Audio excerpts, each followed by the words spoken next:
नमस्कार। NISM distribution के लिए जो हमारी तैयारी चल रही है उसमें जो रेफरेंस मटेरियल है, ये रेफरेंस मटेरियल में चैप्टर नंबर 8 हम अभी कवर करेंगे। ये वीडियो के पीछे का उद्देश्य सिर्फ इतना है कि ये चैप्टर, ये रेफरेंस मटेरियल रीड भी हो जाए, साथ में स्क्रॉल हो जाए, साथ में लिसन भी हो जाए। ये कॉम्बिनेशन यदि हम कर लेते तो हमें ये चैप्टर थोड़ा अच्छे तरीके से समझ में आएगा, ऐसा हमारा मानना है। तो ये फैसिलिटी प्रोवाइड करने के लिए हम इस तरीके से ये वीडियो बना रहे हैं। तो चैप्टर नंबर 8 इंपॉर्टेंट है क्योंकि इसका वेटेज काफी ज्यादा है, 13 मार्क्स इसके ऊपर डिपेंड रहेंगे, ऐसे ये एनेक्चर में दिया हुआ है। तो let us start this chapter. Learning objective of chapter 8। The heading is operational aspects of portfolio manager. Learning objectives. After reading this chapter, the reader should know about entities which can invest in PMS, disclosure made by the PMS to the prospective investors, the process of onboarding of the client, content of agreement between the portfolio manager and investor, PMS liability in case of default, disclosure requirement of PMS to various regulators, cost, expenses and fees of investing in PMS. तो ये chapter काफी interesting रहने वाला है। 8.1 entities which can invest in PMS. PMS में कौन invest कर सकता है? The following entities can invest in PMS with the minimum investment of 50 lakh rupees. 50 lakh रुपए की इन्वेस्टमेंट के साथ नीचे दिए हुए लोग ये पीएमएस में इन्वेस्टमेंट कर सकते हैं। कौन लोग हैं? Any individual non resident Indian as per RBI guideline, बाद में Hindu undivided family, proprietorship firm, association of person, partnership firm, limited liability partnership firm, limited liability partnership, trust and body corporate. Now, disclosure to the prospective client. Accurate and standardized disclosure by PMS provider. Once again, we will revisit this. Who is eligible or who can opt for the PMS services? The individual, non-resident Indian, Hindu, undivided family, that is HUF, proprietorship firm, association of firm, partnership firm, limited liability partnership, trust and body corporate.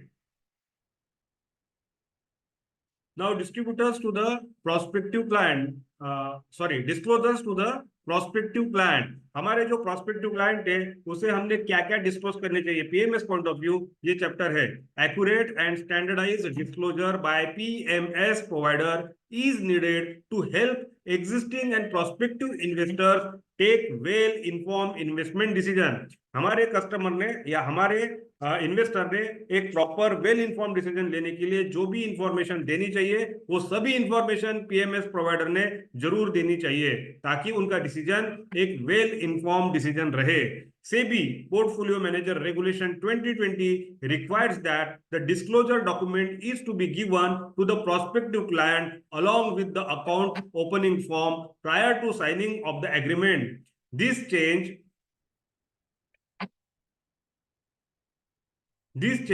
in the regulation has been made in 2020. Prior to this stage, disclosure document was to be given to the prospective client along with the account opening form at least 2 days in advance of signing the agreement. Keeping audit trail of each client having received the disclosure document at least 2 days prior to the agreement execution appear to be onerous task and resulted in gaps in process of keeping track of the same, as noted by a working group on the Portfolio Manager Regulation 1993. Therefore, it proposed that the requirement of providing disclosure document to the prospective client at least 2 days prior to the signing of PMS agreement be discontinued. Instead, it may be mandated that a disclosure document be provided at any time before or at any time of entering into the agreement, wide hard and soft copy, and be made available at all times on portfolio manager's website. Due care shall be taken to present the information in simple language and in clear, concise, and easily understandable manner in the disclosure document.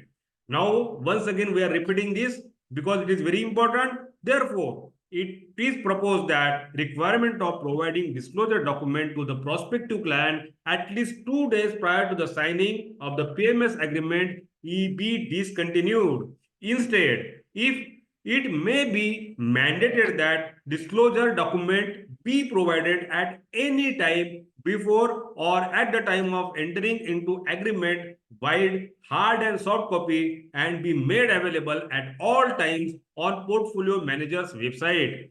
Due care shall be taken to present the information in simple language and a clear, concise, and easily understandable manner in the disclosure document. The contents of the disclosure document are as below. Disclaimer clause. The content, a statement to the effect that the particulars have been prepared in accordance with SEBI Portfolio Manager Regulation 2020 and filed with SEBI. This document has neither been approved or disapproved by SEBI, nor has SEBI certified the accuracy or adequacy of the document of this document. Disclaimer clause. Again, we are repeating because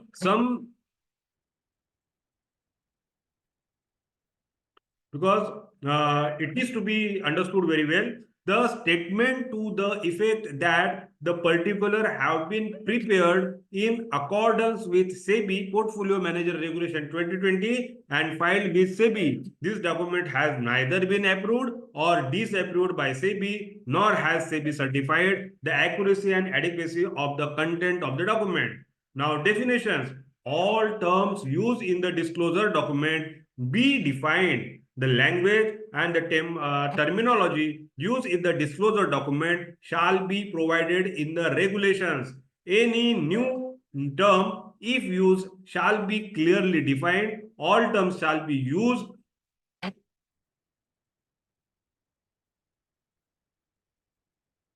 to be used uniformly throughout the text of the disclosure document.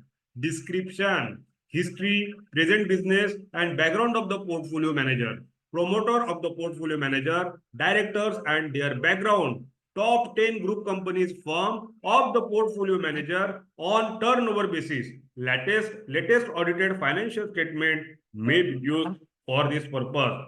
Top 10 group companies firms of the portfolio manager.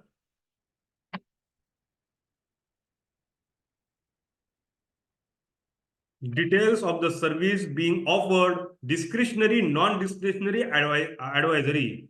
Now, penalties pending litigations of proceeding, findings of inspection or or investigation for which action may have been taken or initiated by any regulatory authority. Once again repeating, penalties, pending litigations or proceedings, findings of the inspection or investigation for which action may have been taken or initiated by any regulatory authority. All cases of penalties imposed by SEBI or the directions issued by the SEBI under the SEBI Act or rule of regulations made thereunder.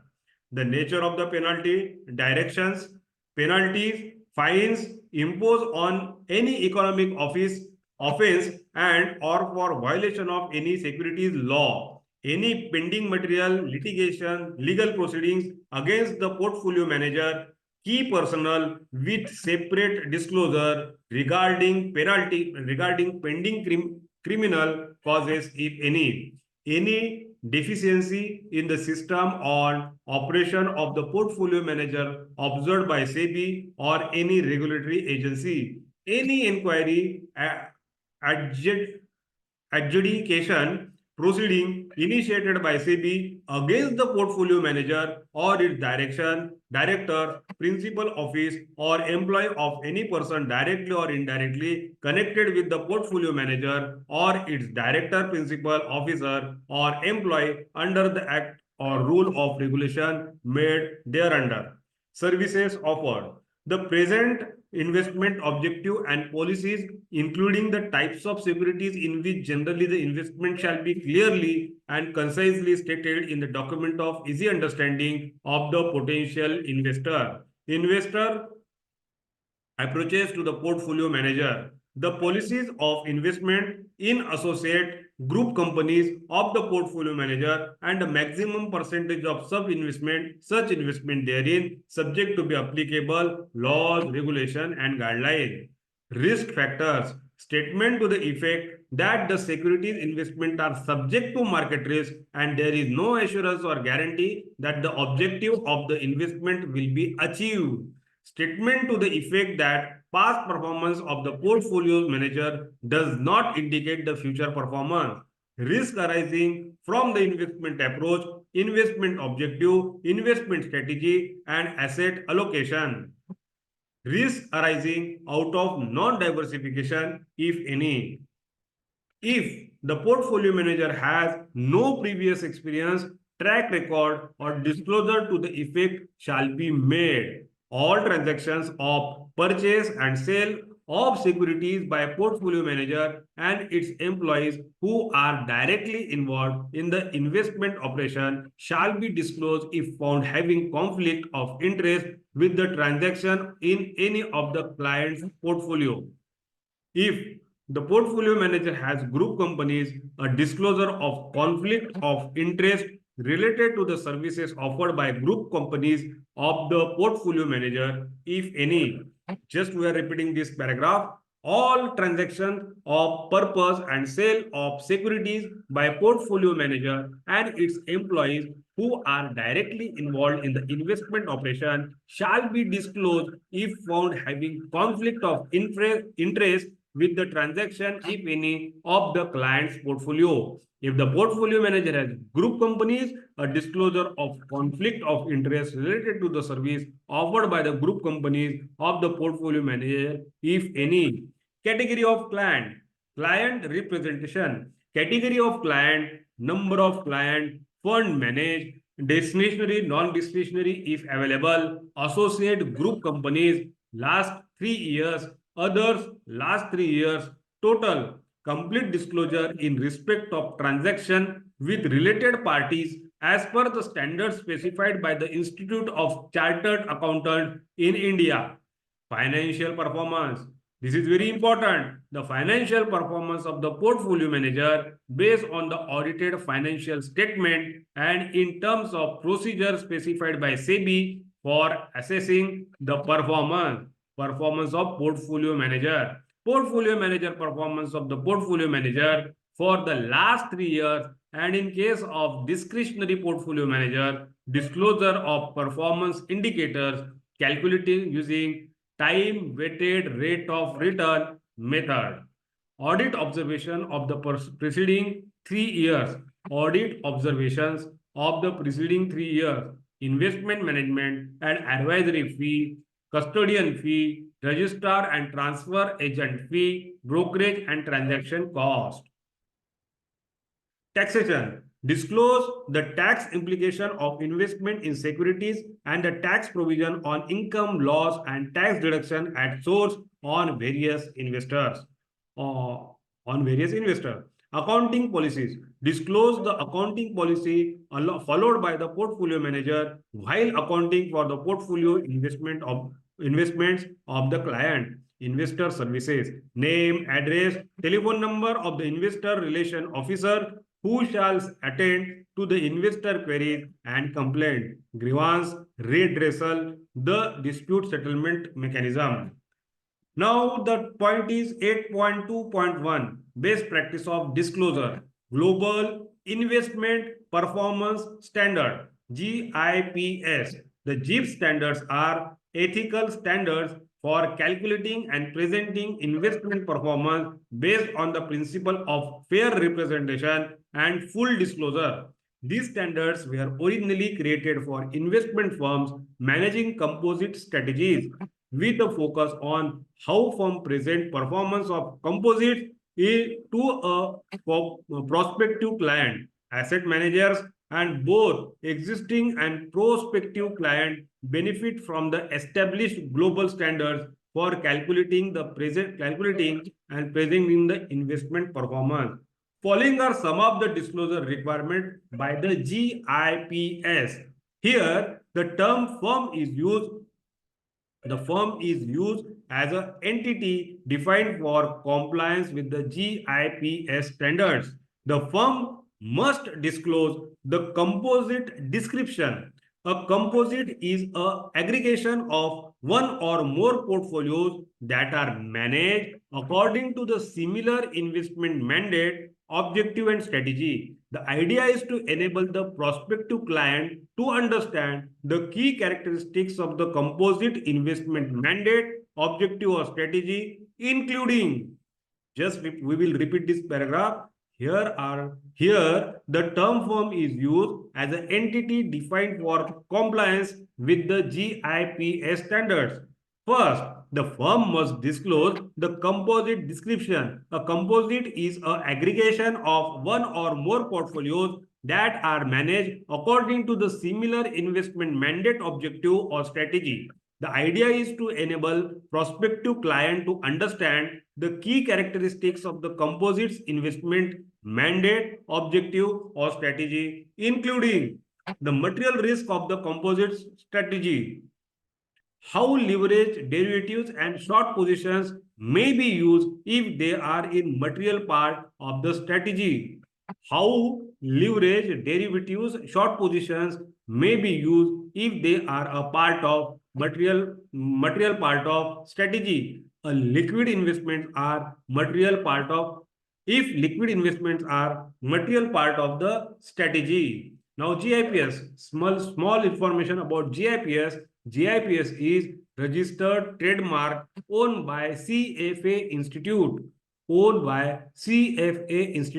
The GIPS standards are set of standardized industry-wide ethical principles that guide investment managers and asset owners on how to fairly calculate and present their investment result with the goal of promoting performance, transparency, and comparability. Now, the second, the firm must disclose the benchmark description, which must include the key feature of the benchmark or the name of the benchmark for readily recognized index or other point of reference. When presenting gross of fees return, the firm must disclose if any other fees are deducted in addition to the transaction cost. When presenting gross of fees return, the firm must disclose if any other fees are deducted in addition to the transaction cost. When presenting net of fees return, the firm must disclose if any of other fees are deducted in addition to the investment management fees and transaction cost. If net of fees returns are net of any performance based fees or carried interest, if model or actual investment management fees are used, if model investment management fees are used and composite gross of fees returns are not presented, the model investment management fee used to be calculated net of fees return. If model investment management fees are used, the methodology used for calculate the net of fees return. The firm must disclose which fees and the expenses other than investment management fees, example research costs, are separately charged by the firm to the client if material. The firm must disclose or otherwise indicate the reporting currency. The firm must disclose which measure of internal dispersion is presented. The firm must disclose the current fee scheduled appropriate to prospective client or prospective investor. If the fee schedule includes performance-based fees or carried interest, the firm must disclose the performance-based fee description or carried interest description. The firm must disclose the composite inception date and creation date. The firm must disclose that the policies for valid investment, calculating performance, and preparing GIPS reports are available upon request. The firm must disclose how leverage derivatives and short positions has been used historically if material.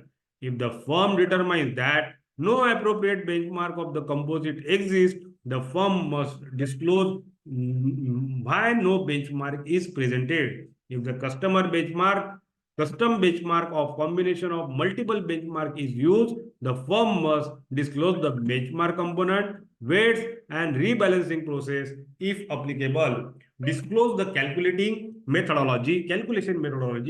Clearly label the benchmark to indicate that if it is a custom benchmark or what. If the firm presents additional risk, measures of the firm must describe any additional risk measure. Disclose the name of the risk-free rate if the risk-free rate is used in the calculation of additional risk measure. Process of onboarding of the client. Now, the two important element of the customer life cycle are client onboarding and reporting. Following are the important aspects of client onboarding process in case of PMS services. Reading of disclosure document. SEBI Portfolio Manager Regulation 2020 requires that disclosure document is to be given to the prospective client along with the account opening form prior to signing of the agreement. Disclosure document is to be provided at any time before or at the time of earning into agreement while hard and soft copy and be made available at all times on the portfolio manager website. Fulfilling KYC requirement. Investor need to fulfill certain mandatory requirement to be eligible to invest in PMS. The Know Your Customer process has to be undergone by all investors in compliance with the regulation of the Prevention of Money Laundering Act 2002 in order to ensure that illegal funds are not routed into Indian market. The government has promulgated the Prevention of Money Laundering Act PMLA, Prevention of Money Laundering Act. According to the act, the identifier of those entering into financial transaction must be known and verified. The KYC process involves the verification of proof of identity and proof of residence of the customer. Investors identifier Investors identifier has to be verified with documents carrying their photograph. Such identification can be passport, driving license, voter's ID card, Aadhaar card, and like. Proof of address can be verified from the address as stated in the passport, ration card, voter's identity card, and the latest utility bill. The KYC process also requires verification of the PAN card.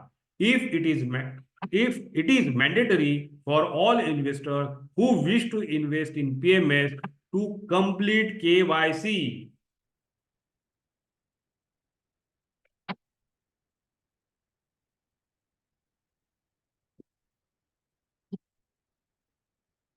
Banks, depository participants, insurance companies, post office, brokers, and other financial intermediaries like portfolio manager conduct the KYC compliance process at the time of initiating a transaction with an investor. An authorized official of the intermediary conduct an in-person verification of the applicant as a part of the process. Investors deal with multiple capital markets, intermediaries such as asset management companies, depository participants, stockbroker, portfolio manager, venture capital fund, and others. Investors were required to undergo the KYC process at the time of initiating transaction with each intermediary. To eliminate this duplication, SEBI has mandated a uniform KYC process for compliance by client from January 1, 2012. This means that an investor who has undergone KYC procedure will have with any of the specified intermediaries can use the same to invest with the portfolio manager and vice versa.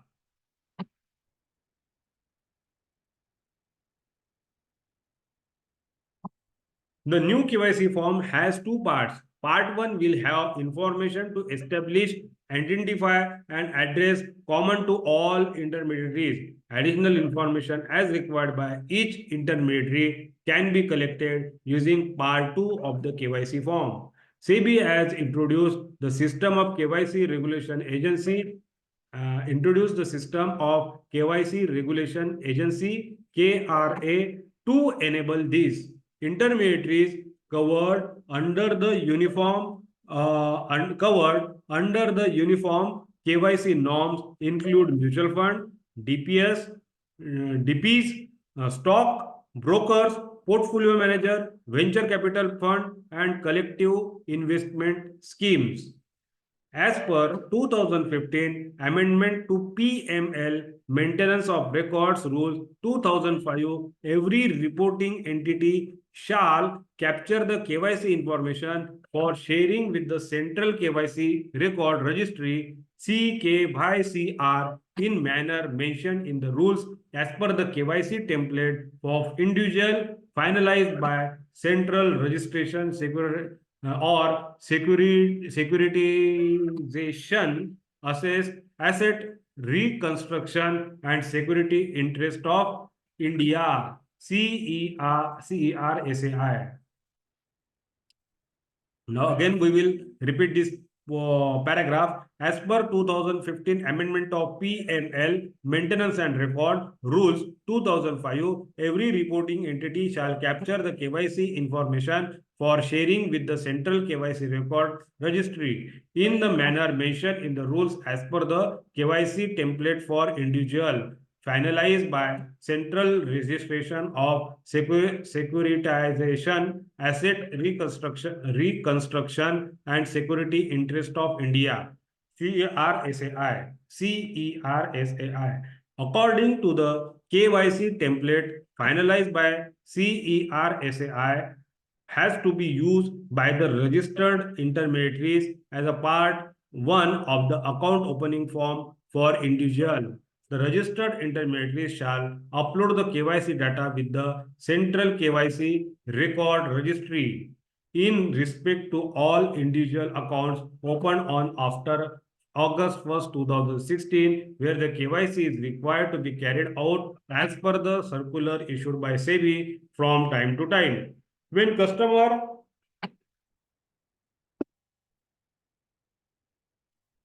KYC identified to reporting entity, then such reporting entity shall download the KYC record from the Central KYC registry by using the KYC identifier and shall not require a customer to submit the documents again unless there is a change in information of the customer as existing in the record of Central KYC registry. The current address of the client is required to be verified. The reporting entity considers is necessary in order to verify the identifier or address of the client or to perform the enhanced due diligence or to build an appropriate risk profile of the client.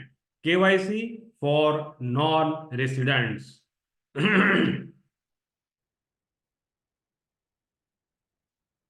NRI have to be KYC compliant in order to make investment in India. Following is the additional documentation apart from proof of identity, proof of address, and PAN card for NRI and PIOS. KYC for non-resident, NRI have to be KYC compliant in order to make investment in India. The following is the additional documents apart from the proof of identity, proof of address, and PAN card for NRIs and PIOs. Certified true copy of passport, certified true copy of overseas address, permanent address, a certified true copy of the PIO card.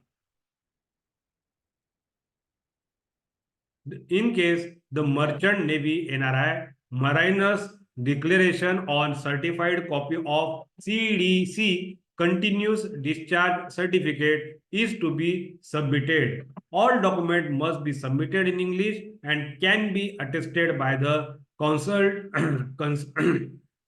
officer or overseas branches of scheduled commercial bank registered in India. The Central Board of Director Taxes has notified rules 114F 114H as a part of the Income Tax Rules 1962 that require Indian financial institutions to seek the additional personal tax and beneficial owner information and certain certification and documentation from all investor account holders. From 2015, it is mandatory for an Indian financial institution to maintain the report of information pertaining to foreign account tax compatibility, that is FATCA 2015 FATCA Common Reporting Standard CRS reportable documents, reportable account. The light of above, it is mandatory for an Indian financial institution to obtain FATCA and CRS self-declaration form all investors existing and new to comply with the above income tax rule. Read with CBDT guideline. The common information mandate are file fields such as name, permanent account number, address, place of birth, country of birth, nationality, occupation, and if the person is the resident of another country. If the country of the residence is other than India, then the tax ID number and type are required.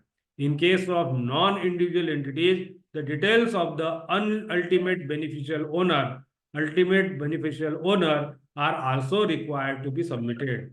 NRI Demat account. NRI can open a Demat account with any depository participants in India.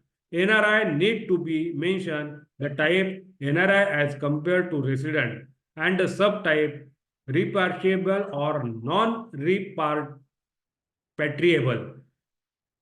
Repatriable or non-repatriable in the account opening form. No permission is required from RBI to open a Demat account. However, credits and debits from the Demat account may require general or specific permission at the case may be from designated authorized dealer holding securities in Demat only constitute change in the form and does not need any special permission. NRI must open separate Demat account for holding repatriable and non-repatriable securities. NRI can hold joint Demat account for the purpose of determining ownership of the holding. The first holder is taken into account. Hence, even though other joint holders may be persons residing in India, the sale proceeds of such securities can be repatriated in case of the first holder is permitted to repatriate the funds. NRI trading account. NRI investors can open a trading account with the registered broker or stock exchange. NRI have two separate trading accounts linked to NRE and NRO document account.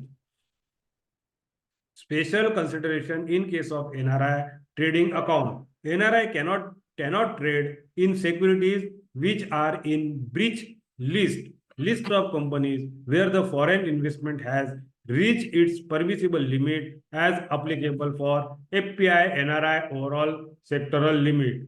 Clear funds should be available for purchases. Securities should be available before making a sale order, depending upon whether the purchase are made on preparation, repatriation, non-repatriation basis. Payout of the securities is transferred to the respective Demat account. Purchase, sale, transaction in cash segment are settled by delivery only. The contract notes in original have to be submitted to the designated branch where the investor holds the PIS account within the time specified. Submitting duly filled application form. The following format is given for account opening form in Portfolio Manager Regulation 2020. General information about the client: name, primary mailing address, secondary mail address, identify information such as photograph, permanent account number, driving license, etc. Occupation introduced by name and full address, annual income for the last 3 financial years, and net worth as on the last date of respective year. Investment portfolio of the client, investment experience regarding securities, indicative percentage of total investment portfolio proposed to be invested with the portfolio manager, overall investment goals such as capital appreciation and regular income or regular income, risk tolerance, that is low, medium or high, time period of which investments are proposed to be made with the portfolio manager. This has to be the same as term of the agreement. Provision of the systematic withdrawal on the monthly, quarterly, annual basis, etc. Investment approach opted by the client. Details of portfolio construction for the client. Investment approach opted by the client. Details of portfolio construction for the client. Equity, nature of equity in which investments are desired may be indicated. Balance percentage of debt equity, debt, government bond, corporate, etc., mutual fund and others. 8.3.1 point. Content of agreement between portfolio manager and investor. The portfolio manager broke before taking up an assignment of management of the fund and portfolio on behalf of a client enters into agreement in writing with such client that clearly defines the inter say relationship and sets out their mutual rights, liability, obligation relating to the management of portfolio. The agreement, rights, liabilities, obligations. The agreement between the portfolio manager and the client includes the following: the investment objective and the service to be provided, period of the contract and provision of early termination, if any, investment approach, areas of investment and restrictions, if any, imposed by the client with regard to the investment in the particular company or industry, type of instrument and promotion of exposure, tenure of portfolio investment, terms for early withdrawal of fund or securities by the client, attendant risk involved in the management of the portfolio, the amount to be invested subject to the restrictions provided under this regulation, procedure of settling client's account, including form of repayment or maturity or early termination of the contract. The details of candidate are advised to refer a schedule for provision manager regulation 2020. Details of candidate are advised to refer the schedule 4.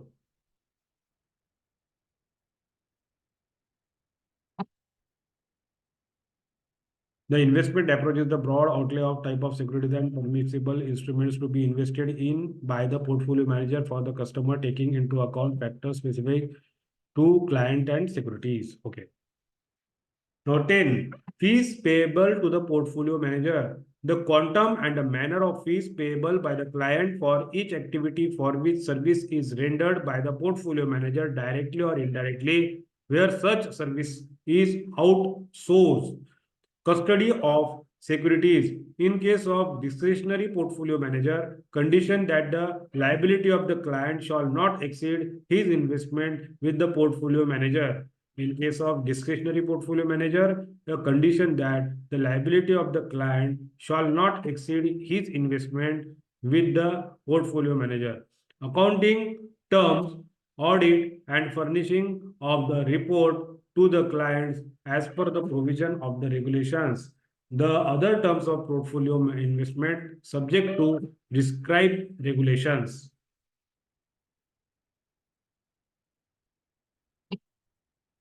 Direct onboarding in PMS. As per the SEBI circular, portfolio manager shall provide an option to client to be on board directly without intermediation of person engaged in distribution services. Portfolio manager shall prominently disclose in its disclosure document, marketing material, and on its website about the option for direct onboarding. At the time of onboarding of the client directly, no charge except statutory charges shall be levied.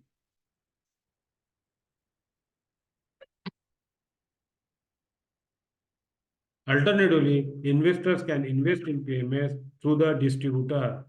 Process flow. Investor can invest in PMS product in cash or in securities or a combination of the two worth minimum rupees 50 lakh. The portfolio manager shall not accept from the client funds or securities worth less than rupee 50 lakh. The valuation of the securities on boarding date should meet the regulatory criteria. The portfolio manager may execute the sale or all or part of such securities to meet the investment objective of the client within the investment approach.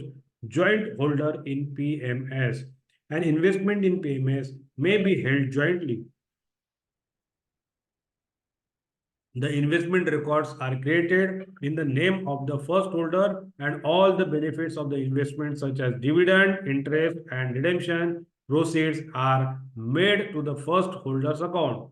All the joint holders must sign the application and comply with the requirement of the PAN and KYC norm. The mode of operating the account may be single, joint, or anyone or survivor. Any change to the mode of operation or addition or deletion of joint holders can be done only with the signature of all.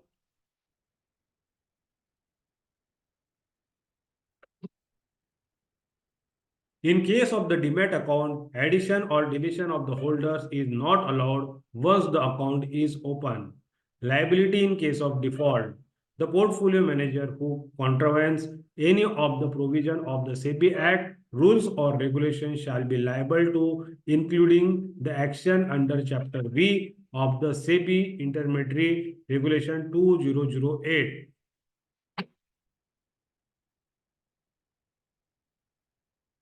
Chapter V of the Securities and Exchange Board of India Intermediate Regulation 2008 includes the following action in case of default: suspension of the certificate of registration for specified period, cancellation of the certificate of registration, prohibiting the portfolio manager to take any new assignment or contract or launch a new scheme for period specified in the order, debarring a principal officer for the portfolio manager from being employed or associated with any registered temporary intermediary or other registered person for the period specified in the order, debarring a branch or the office of the portfolio from carrying out activities for that specified period. Warning the portfolio manager.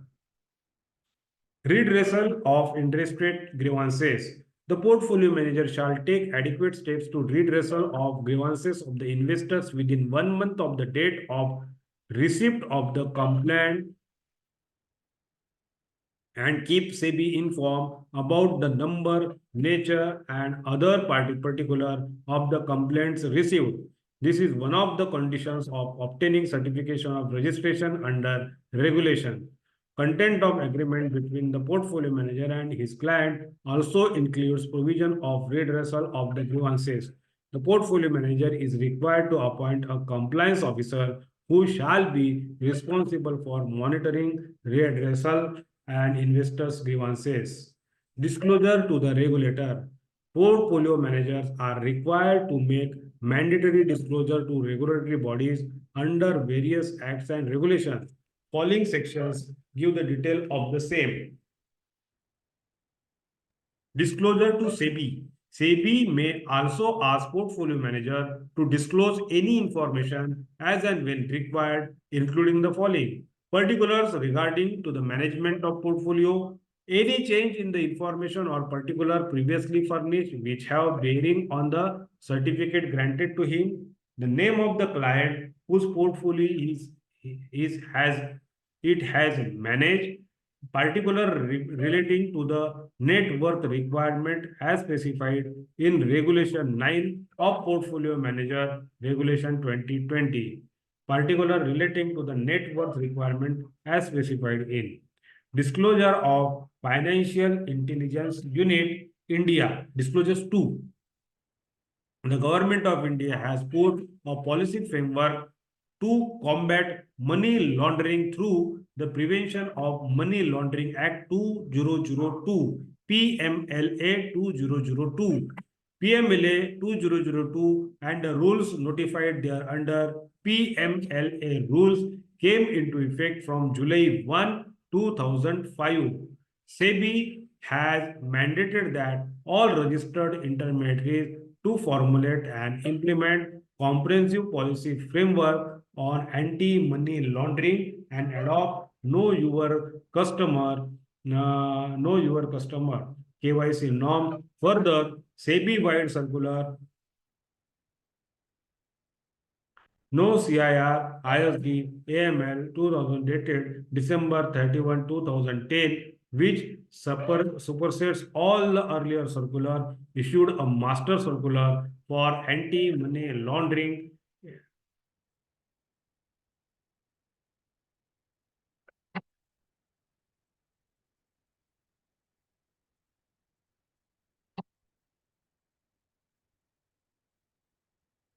Anti-money laundering standards combating the financing of terrorist CFT, financing of the terrorism, obligations of the securities market intermediaries under the Prevention of Money Laundering Act 2002, consolidating all the requirements, instructions, obligations of security market intermediaries. The portfolio manager is required to comply with all applicable anti-money laundering laws and regulations in all its operations.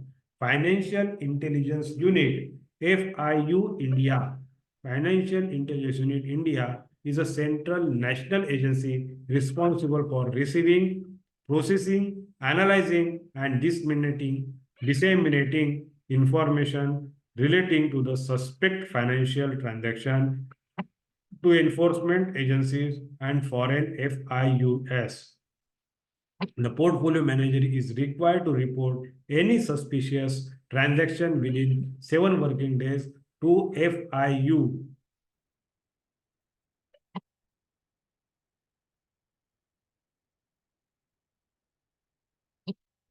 Cost, expenses, and fees of investing in PMS. The portfolio manager can charge an agreed fee from the client for rendering portfolio management services. The exact nature of these fees and expenses would form part of the client agreement. Following are the indicative list of fees and expenses. The fees and expenses could vary depending on the asset class, type of portfolio. Also, all these fees may apply to all kinds of portfolios. Investment, management, and advisory fee. The fee to charge may be fixed fee or a return-based fee or a combination of both. These are typically on actual and reimbursed to portfolio manager. Custodian fee or depository fee. The charges relating to the operating and operation of dematerialized account, custody and transfer charges of shares, bonds, and unit dematerialization and other charges in connection with the operation and management of the depository account. Registrar and transfer agent fees. Charges payable to the registrar and transfer agent is connection with the effecting transfer of securities and bonds.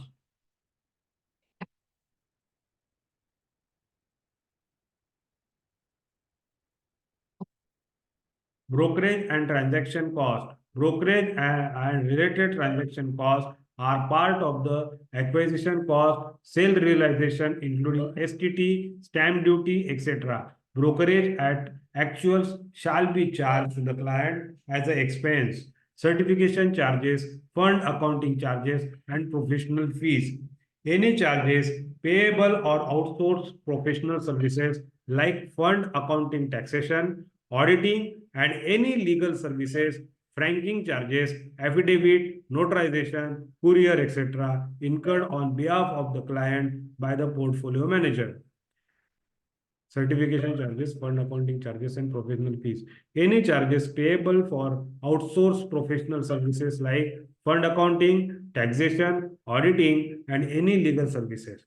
Out of pocket and other incidental expenses, charges in connection with the day-to-day operation like service tax, other statutory levies, telephone expenses, opening of the bank trading and demat account, and any other out-of-pocket expenses incurred by the manager on behalf of the client. As per Regulation 22, the quantum of the manner of payment of fees and charges for each activity for which services are rendered by the portfolio manager directly or indirectly, where such services is outsourced, such investment management, advisory, and transfer and transaction costs with specific in references or to brokerage costs, custody charges, etc., shall be mentioned in the agreement between the portfolio manager and its client. The portfolio manager shall take prior permission from the client in the respect.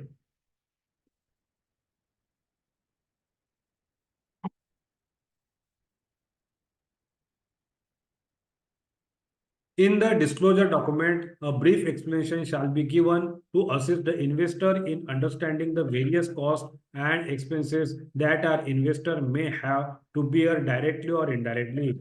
In partial modification to circular regulation fees charges issued in 2010, the following mandate via circular issued by SEBI on February 13, 2020. As provided in Regulation 2211 of the PMS regulation, no upfront fees shall be charged by the portfolio manager either directly or indirectly to the client. Brokerage at the actual shall be charged to the client as expenses. Operating expenses, excluding brokerage, over and above the fees charged for portfolio management services, shall not exceed 0.5% per annum of the client's average daily asset under management. In case client portfolio is redeemed in part or full, the exit load charge shall be as under.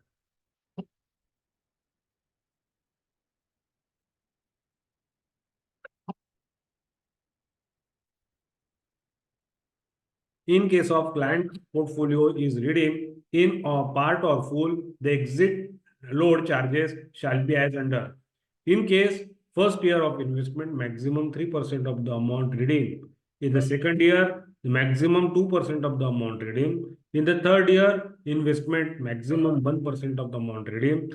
After period of 3 years from the date of investment, no exit load. High water mark is the highest value that portfolio account has reached. The portfolio manager charges performance-based fee only in increase in the portfolio value in excess of the previously achieved high water mark. For example, suppose the client's initial contribution was it was 100 crore, 1 crore, which then reaches to 1.2 crore in its first year. A performance fee profit sharing would be payable on the 20 lakh return. In the next year, the portfolio value drops to 1 crore 10 lakh. Hence, no performance fee would be payable. If it is the third year, the portfolio rises to 1.3 crore. A performance fee profit sharing would be payable only on the 10 lakh profit, which is portfolio value is excess of the previously achieved high water mark of rupees 1 crore 20 lakh rather than the full return during the year from 1 crore 10 lakh to 1 crore 30 lakh. Hurdle rate. Post profit sharing performance related fees are usually charged by portfolio manager upon exceeding a hurdle rate or benchmark as specified in the agreement. An illustration of the performance fee is presented below. Profit sharing या performance related fees.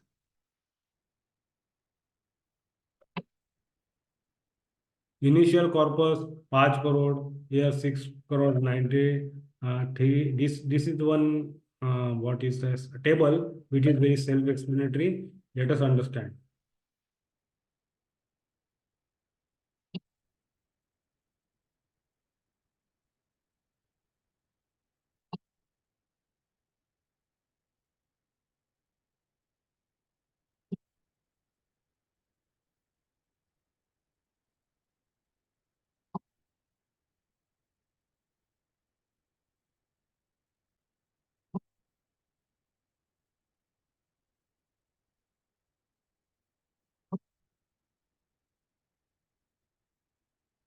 Now this is the end of chapter 8. Here we try to understand as per the heading of this chapter, and these are some sample example. Following entity is eligible to invest into PMS. Proprietorship firm, yes. Association of person, yes. Partnership firms, yes. All of the above. The following entities can invest in PMS. Individual, non-resident Indian as per RBI guideline, Hindu, undivided family, yes.